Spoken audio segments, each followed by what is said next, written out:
That's the whole point of this thing. We designed this to be small on purpose. Most people, when they go on the road, they take all this stuff with them that they don't actually need, and it takes up a lot of space in their luggage and their bags. What's the point? Like, this thing's designed to be small and compact. It's designed for, everyone's got toiletries. Everyone needs to take stuff on the road, but like, keep it minimal, take what you need. If you're a woman, like, you got makeup in there. If you're like, everyone needs to take stuff, right? So this is designed to carry a lot of stuff, but not take up a lot of space. And it's great. This wool's amazing. It's water repellent and odor resistant. It's gonna last a long time.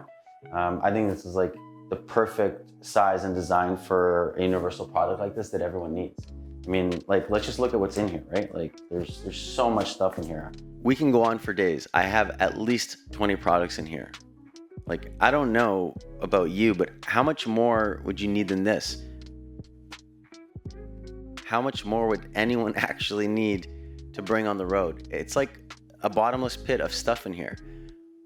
This thing fits so much stuff, it's incredible.